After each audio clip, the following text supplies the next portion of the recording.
We're live! Yay!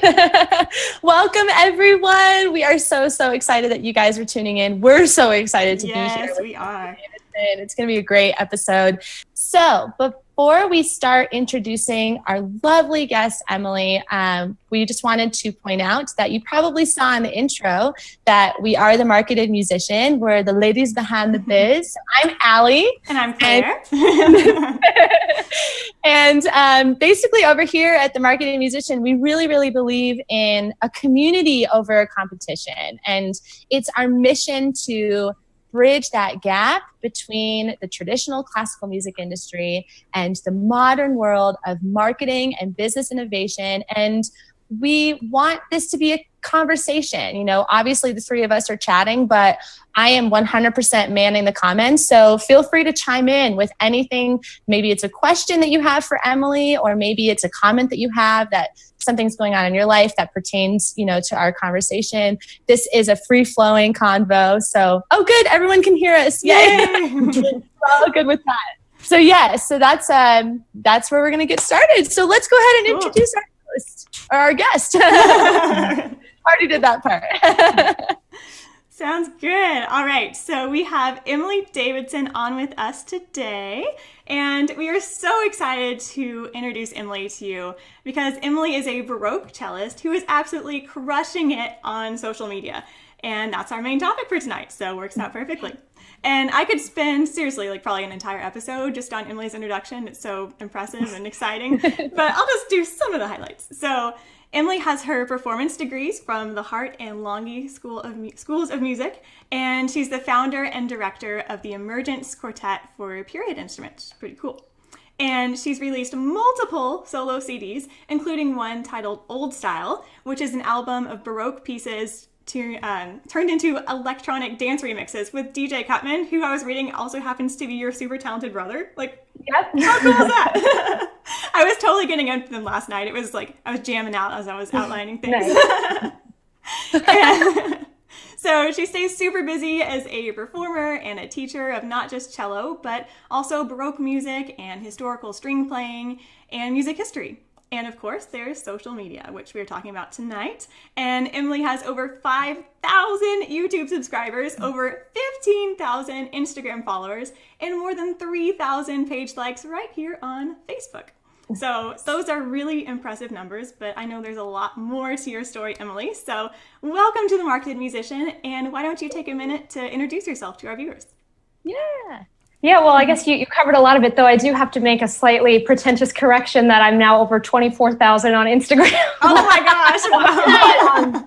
Instagram is definitely my favorite platform, and I'm sure we're going to talk about it plenty. Yes. But yeah, I mean, I'm pretty niche as a musician because I do focus on baroque music and play on historical instrument. So a lot of people think, you know, you're really limited being kind of, you know, only doing a niche market like that.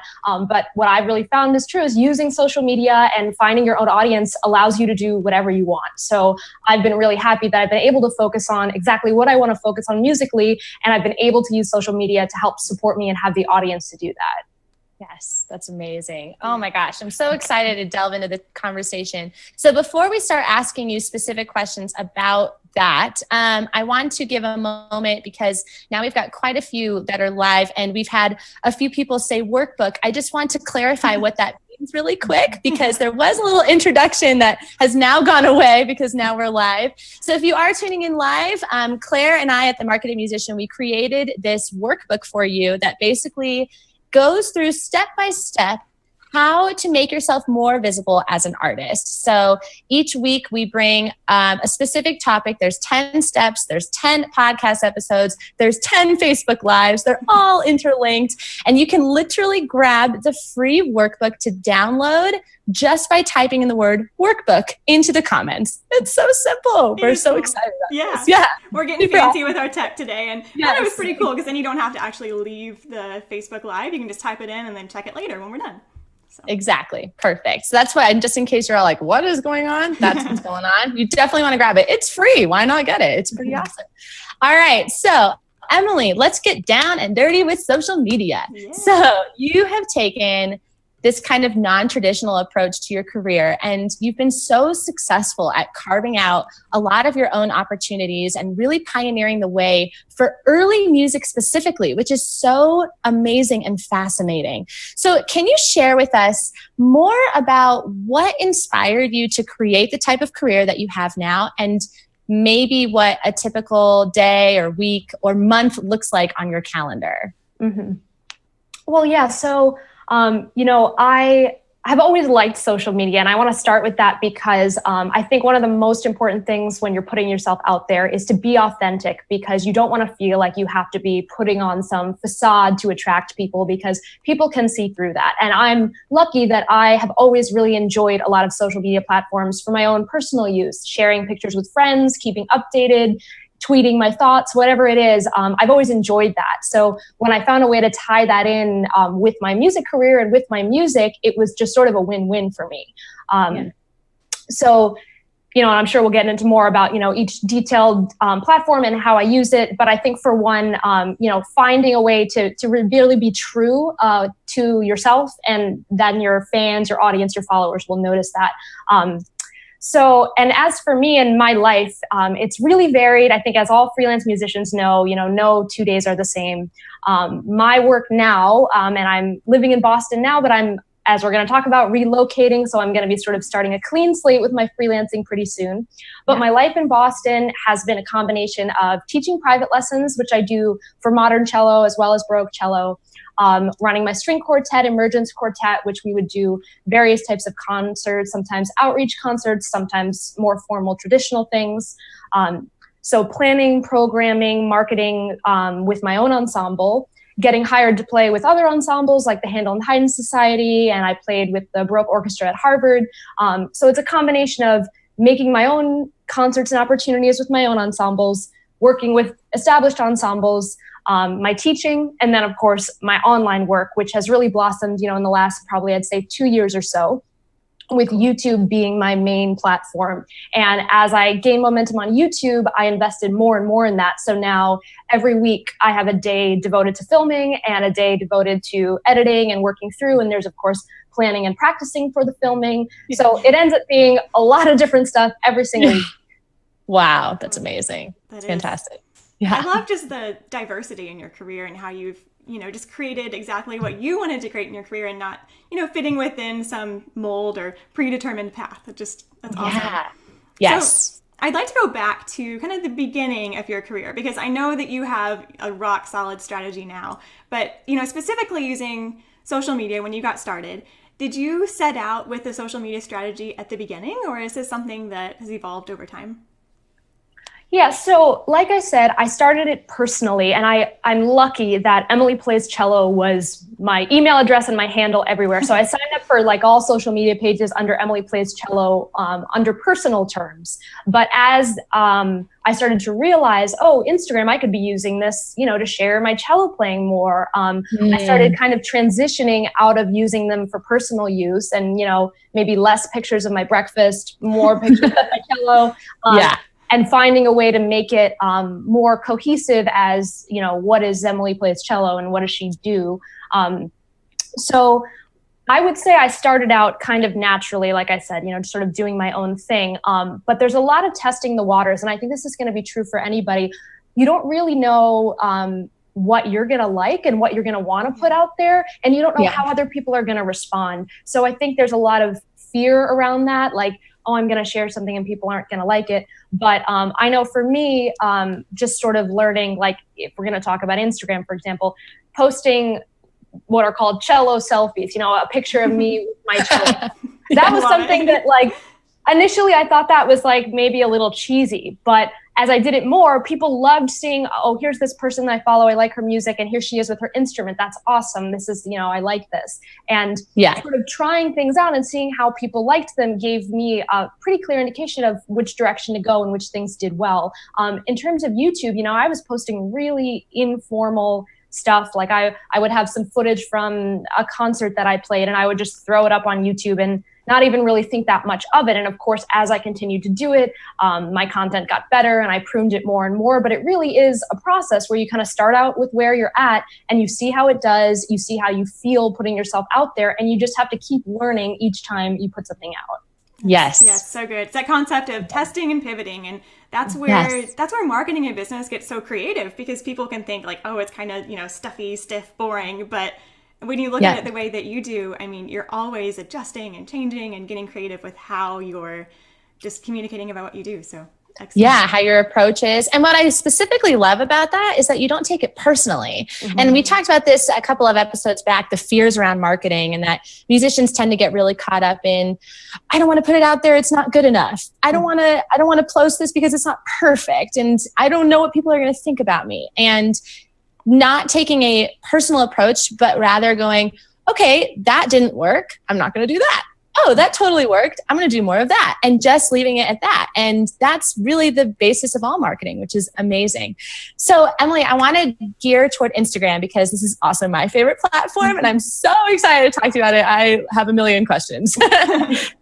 But let's start by, I'm going to segue off of what you said. You had started with, your Instagram account being kind of a more personal thing. And I'm curious because Instagram is cool. It's generally a visual component, right? And we have a 1 minute, I think it's 1 minute, a 1 minute video option. So you went from showing your personal side on Instagram. How did you utilize this platform to start, how do I put this? Exposing, or I guess, growing an awareness to baroque cello, which is such a specific niche. How did you end up doing that on Instagram in particular?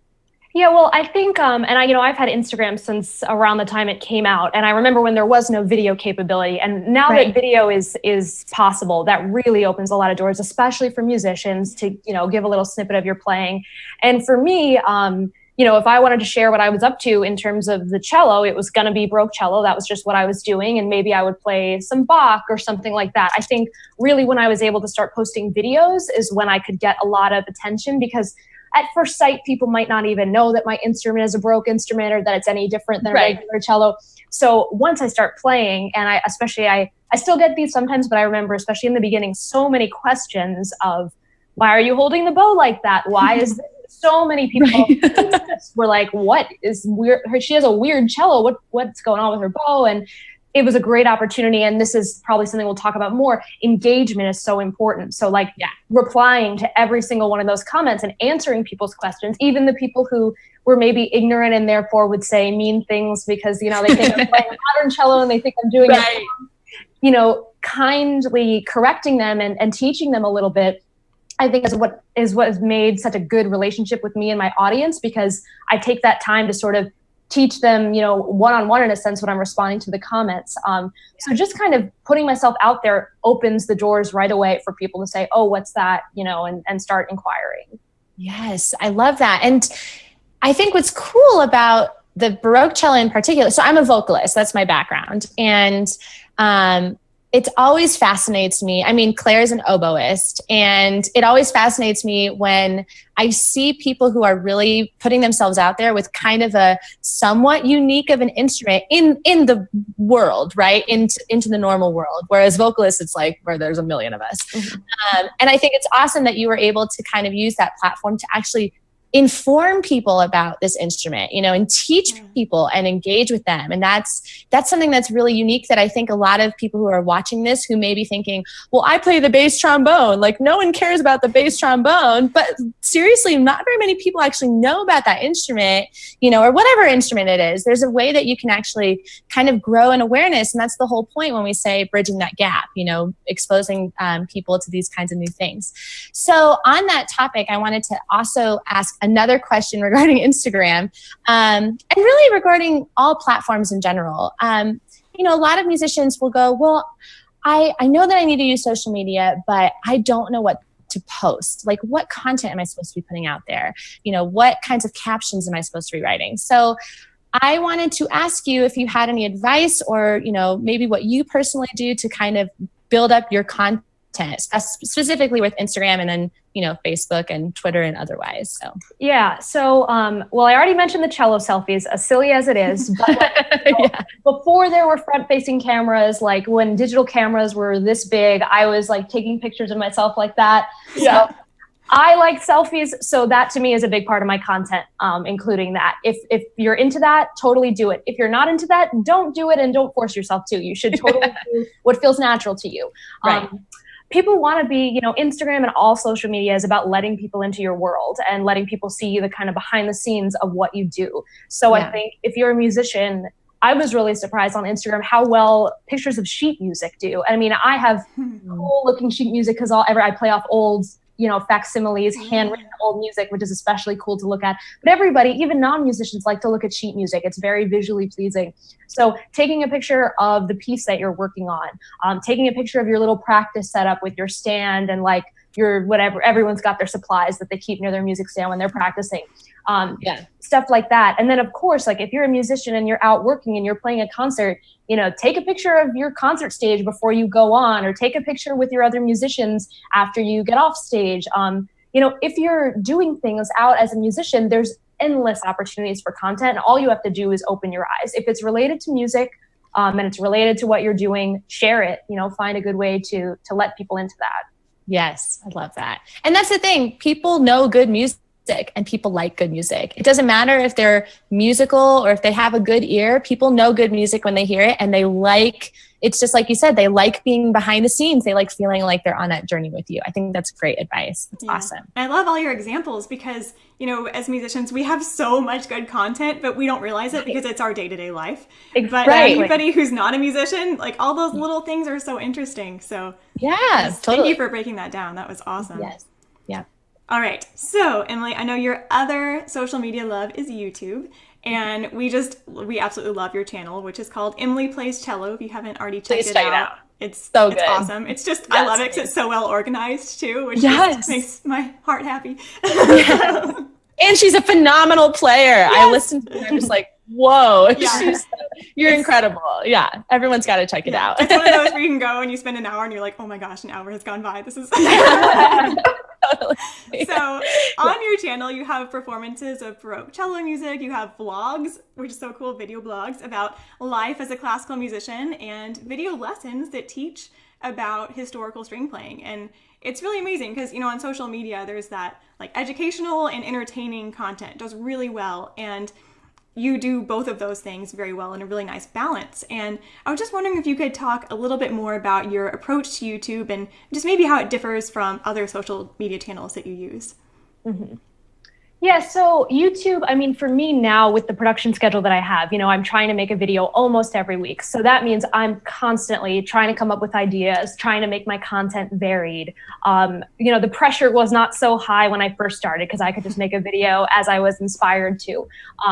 So, a good place to start is just if you're working on repertoire and you're, sounding pretty good and you're enjoying it, record yourself playing your repertoire, of course. And people are always searching on YouTube for various pieces. So it's a good way to get discovered. But if you're not ready to put yourself out there in that way, lots of people use YouTube to learn. And it's a great place to be sharing information. I think sooner than people Google things these days, they'll look up a YouTube video to learn about something. Yes. I don't think there are that many people looking up, baroque bow techniques on YouTube, but I managed to still find some of those people who are interested in that. Or what's great is YouTube suggests videos after. So I have a video about baroque instruments and how they're different than modern instruments. And what's nice about YouTube is after someone watches that, they'll recommend, oh, do you want to watch a baroque bow technique video? So tying in similar pieces of content can help your maybe less searchable things still get discovered because they're, related to other videos that you made that are maybe a little bit more broad. But find your expertise, and you can keep it really simple because, again, anybody is using YouTube. There are so many videos out there on just, how to play the twinkle on the cello, things that you think as musicians, it's like, who would ever want to know that? But a lot of people actually, knowing that you don't have to be teaching college level to get on YouTube, you can really be making your information for anybody. And knowing that, of course, if you are a trained musician, you do have expertise and, you can share that. I love that. So That's good. Fantastic. Yep. Yeah. And it's that concept of you're always just a few steps ahead of someone else.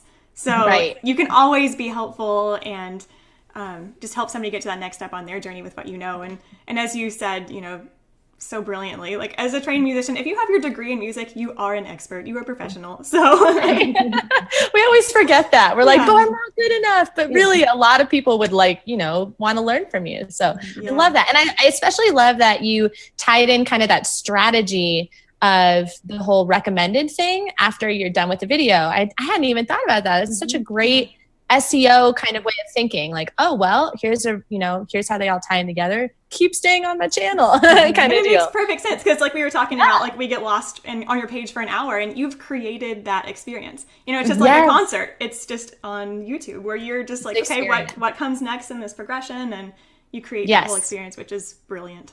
So brilliant. Love it. Yes. All right. So, Emily, you have a very exciting live stream coming up on YouTube coming up. Is it May 13th? Is that right? Yes. Awesome. So, and this is such a cool idea. It's just like we're doing Facebook Live right now, but on YouTube. And I know I'll definitely be tuning in. I have it marked on my calendar. So. Oh, great. Emily, can you tell us a little bit about it? Sorry. It's okay. Yeah, so it's really cool that YouTube now does allow live capabilities. And, live, of course, we're here on Facebook Live. Live is becoming, more and more of a thing across social media. Instagram now has live platform as well. I prefer to do it on YouTube because you can watch it on a computer if you want. There's a whole interactive chat, which most of them have, but it's a little more manageable than some of the ones like Instagram, which you have to do from a phone. So that's why I prefer to do it on Instagram. But I'm trying to, on YouTube. I'm trying to broaden YouTube a little bit to include live content because it's just a different experience. You can't, of course, get as sharp a picture, as great audio as you can from something that's been produced. But you really get that experience of being at a concert or getting, I always do Q&A and try to, answer people's questions. Sometimes I even take requests. If they're, Baroque repertoire requests, I will take. So I love getting to do things live on YouTube from time to time, just to have some variety from the produced videos that I do. So this particular live stream on the 13th is going to be a little bit more formal than what I normally do. Sometimes I'll just do a live stream of me practicing and I'll do my scale warm-ups and I'll talk about it. What I'm going to be doing on the and it's like great because people don't know what it's like to see a professional musician, what their practice routine is, So to get to see that in the moment, I found out was very interesting for people. I didn't know at first if it was going to be interesting, but when I did my first practice live stream, people really appreciated it and asked for more of them. But for the 13th, I'm going to be doing an actual concert program, all solo Baroque cello music. So assorted repertoire from the albums I've recorded, the videos on YouTube, all pieces written for a solo Baroque cello. And I'll be playing them through like a concert program, but I will be stopping to do Q&A and taking little breaks, engaging with people. And I'm going to be doing this all as a little mini fundraiser for my move because I am relocating to Los Angeles, so I'm going all the way across the country from where I've been for the last 7 years. So if people want to, contribute for the concert, treat the live stream as though it's a concert and throw a few bucks down the way they would in a donation basket at a concert, I have a GoFundMe set up to facilitate those donations. But the live stream will, of course, still be free and people can tune in and just enjoy the concert. Yeah, that's amazing. Cool. Oh, man. I'm learning so much. like, mental notes, show when I'm practicing. I know. This is another one of those I need to watch back again and take notes. I know. It's amazing. I love that there's you think that there's an idea and then there's another one. Oh, people want to hear you do scales? Like, who knew? That's incredible.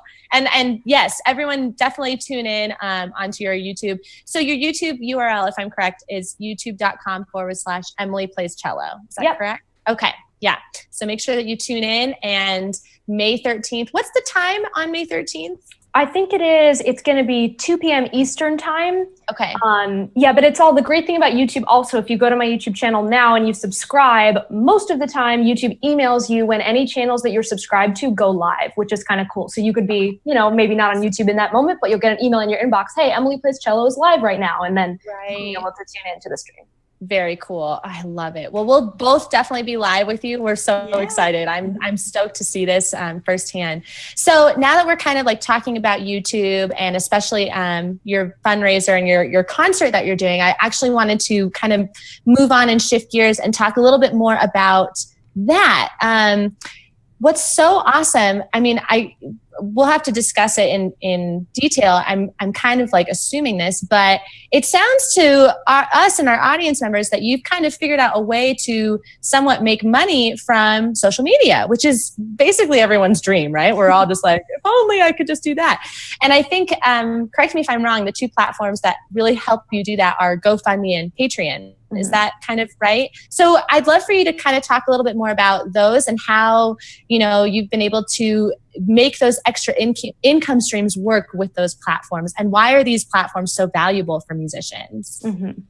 Yeah, so Patreon is definitely my biggest. And if you don't know about Patreon, you should totally look into it. And, there's a lot, I think, and anyone probably like people who work for companies doing fundraising, there's a lot to know about how to get people to want to give you money. Of course, it's never as simple as setting up an account on a page and telling people about it. You have to give people something that they want to, give to.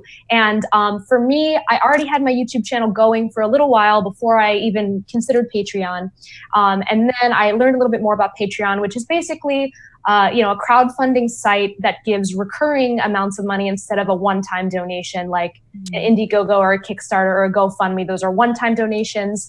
Patreon is set up to be recurring. So some people use it monthly, and I use it per content creation. So for me, that's every YouTube video I make, which is 3 to 4 a month. So amazing. Yeah, it's basically a way for the people who really enjoy my YouTube videos, really find them valuable, and just want to see me keep making them to give me a little donation each time I make one. And for me, absolutely, my patrons on Patreon are the reason my YouTube channel is where it is. Because when as a freelance musician, your time is very valuable. And while it's great, you have to invest, to some extent. You're obviously not going to get money right away for everything that you do. And I think a lot of musicians will say a lot of times the most artistically rewarding may not pay the best. But so some of that's unavoidable. But after a point, once you've invested in something, you really want to start seeing some financial return to feel like you can continue to invest your time. Yes. So for me, as Patreon started to grow and, I got people supporting my videos, it was much easier for me to say, okay, I need to make the time to film and plan this video, and it equals this dollar amount for me now, and that's worth my time, and I can invest that. And I want to continue to invest that, because as I invest more, I will get more patrons and make more money from the videos. As I make more money from the videos, I will make the videos better. I will buy better equipment. I can practice more. So it feeds into itself, and it really keeps my channel thriving, this support that I get. And what's great about it is it's not exclusive. The patrons on Patreon know that they're just basically tipping me for my work. So everyone can still watch my videos for free and find them. But I have this, group of backers or supporters who are helping enable me do what I do. That's so cool. That. And you were talking about kind of the psychology of, donating money, and I don't want to get too much into that, but I know on your Patreon you have different levels, and kind of you're really incentivizing people, supporting you at different levels, like maybe with a private lesson or recordings of your albums that you've created. And just wondering if you could speak to that a little bit, because I think it's so creative the way you've set it up. Yeah. I mean, I wanted to, give people something that, of course, would be relevant to why they want my channel in the first place. So yeah, one of the rewards, if you're like a really high, patron who wants to give me a lot of money, is that you absolutely should deserve some one-on-one time with me if you want it, be it, consulting, a lesson, just a Q&A, whatever you want. So I thought, for sure, if you're interested in me enough to pledge, $20, $30 per video, then it's worth it to me to give you some of that time back. And for the smaller ones, obviously if you're pledging for my channel, you enjoy my music. So what better way for me to thank you than give you some of my music for free? So I do have like my albums that I've recorded. So giving free digital downloads, which are, no cost to me to give a digital download, of course. So it's a great way for me to give people something that's not actually ending up, creating expense for me. So digital albums are great. And I've also recently started actually taking the audio from a lot of my videos and releasing that audio on Spotify, which is just a cool way for me to double up on my YouTube videos. If I already have recorded a piece for YouTube, why not distribute that audio elsewhere for people to listen to and enjoy? So another reward I'll give is I'll actually give certain patrons the sound file from the YouTube video. So they can stream it on Spotify, but they can also just throw it into their iTunes library, and they own that track now. That's smart. Awesome. So smart. I love it. And it's like, it's streamlining at its finest. It's amazing. I love that. Real quick, I wanted to just interject with one tiny question. Do you record all of your stuff at home? Do you have a recording space, or how do you prepare for all of that? It seems like a lot of work. I mean, it's gotten easier as I've done it more, because like anything, you get into a workflow and you start to, know what to do. You always make a lot of mistakes in the beginning. You finish recording and then you go to your computer and you like didn't press the record button and you don't have it. That stuff happens. Yeah, for sure. But yeah, no, I've recorded everything, and I've moved around a lot since I've lived in Boston. So if you go through my YouTube videos, you'll see a lot of different apartments over time. So yeah, I've always recorded them. I've had some sort of space. Usually for me, it's an office, because I like to have an office wherever I live, since I spend a lot of time practicing, and sometimes I'll teach out of my home. So I'll usually record in whatever is my office type room, but honestly, a living room, anything really works to record in. And then I use, consumer products for recording. I have a handheld audio device that I use, that lots of people use just to record their concerts. I have a Canon digital SLR that I use to film. So nothing crazy fancy. Like if I hired an engineer, they would be bringing in much nicer stuff than what I'm using. Yeah. It's definitely an investment of $200 for sure. But, a lot of musicians already have this stuff for, recording auditions or recording concerts. And YouTube, the quality bar is not crazy high. There are lots of people recording on their phones and stuff like that. So, and there's not even really anything wrong with that, if people are still enjoying it. So, you got to spend a little money on gear, but it's certainly not the same as like a professional setup. Right. I love that. That's really good advice. Yeah. Real quick, I'm just going to interject to open it up. Oh, you know what? I'm so sorry. I'm like all over. I'm so invested in what you're saying that I'm not even like paying attention to the comments. So if you are live, please feel free to ask any questions, leave a comment. This is a conversation. If you have a question regarding social media specifically, what have we covered? We've covered Instagram. We've covered YouTube. We touched a little bit on GoFundMe and Patreon. Is it Patreon? Patreon? Patreon. Really sure. Patreon. Okay. So if you have any questions regarding that, feel free to leave a comment. I promise I will actually be paying attention. Yes. Cool. Yeah. And we'll get to those questions at the end. So yes. Kind of before we get to those questions though, gosh, I feel like there's so many things we could talk about, but I know, right? But Emily, I wonder if you could sum up, your best advice. What would you tell the classical musician who is just getting started in their career and is thinking about using social media to market themselves? I would say, find what you like. And like I sort of mentioned earlier about being authentic to yourself, I think there's a little bit too much, especially with people who are maybe social media phobic. They look at what other people are doing and think, okay, I guess I should do what he's doing or she's doing. Let me try to do that. Don't try to do, if something inspires you, great, but don't bother trying to emulate if it doesn't resonate with you. Find, what feels satisfying to you. Whether, if you're really passionate about a certain kind of repertoire, maybe a certain composer's works, or just find your thing, because your passion will absolutely show through. And like baroque cello, I mean, it couldn't get like more niche than that. Like even my teacher, we joke, we sound like the whale convention. It's like gut strings, old bassy notes. Like who's gonna care about that, But that's what I love. That's the repertoire. And this 17th century bass music is what I'm all about. And I feel so lucky that by playing that music, other people, got into it in a way that I never thought was possible. And I really believe it's because I was following what I was really passionate about. And all of us go into music, because we love it. And there's something about it that really speaks to us. And I think you have to kind of laser focus in on what that is. And then social media is just a way to facilitate you sharing that with people. So don't make it too much about social media. Like, yes, of course, there are things to learn and ways to refine. But the starting place is really, what does music mean to you and how do you want to get it out there? And then figuring out how to use social media to do that. Yes. Oh my gosh. Couldn't agree more. Yeah. And what I really like about this, to just kind of tie it all up, is, we talk about marketing all the time, but ultimately marketing is communicating value. And we, especially, you're talking about baroque cello, which is it is a very niche instrument, but classical music in general, it's a constant struggle to put it out in front of people, get people to appreciate it.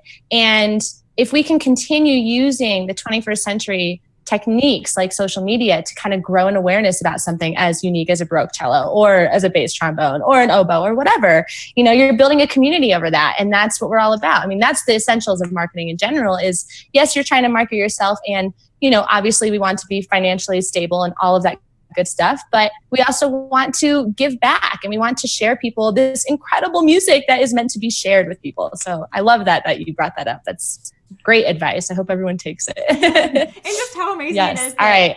We checking can now. build our own audiences these days.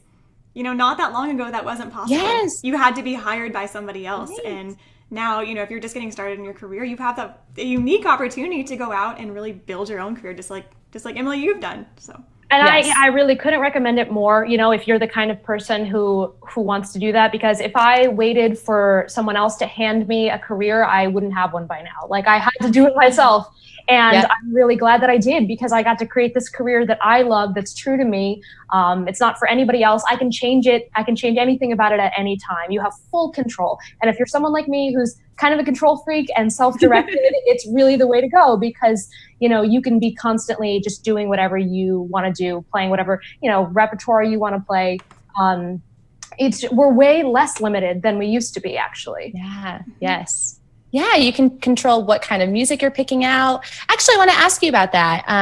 How do you pick out music that you're going to be presenting on YouTube or on Instagram? Do you have kind of like a schedule, for lack of a better word, or like a strategy behind that? I mean, I've definitely attempted many times to make a schedule. I've never really stuck to one. And to be totally honest, a lot of days I wake up on the filming day and I go through my pile of music and think, what am I going to play? What am I going to play? And then I record it an hour later. So that's the YouTube vibe, like it's not about like, and I've prepared for 6 months and this is my recital and the jury is sitting over there. Like, that's not what YouTube is about. So I don't mind doing things kind of by the seat of my pants sometimes. I mean, I have a lot of solo repertoire, as we all do from studying and school and stuff. So I've got my big stack of music, and sometimes even people send me music, which has been awesome. Like people who, they'll send me sheet music and say, I think you would really like these pieces by this composer based on the other stuff you play. And I'm like, wow, spot on. You're right. I'm going to record these.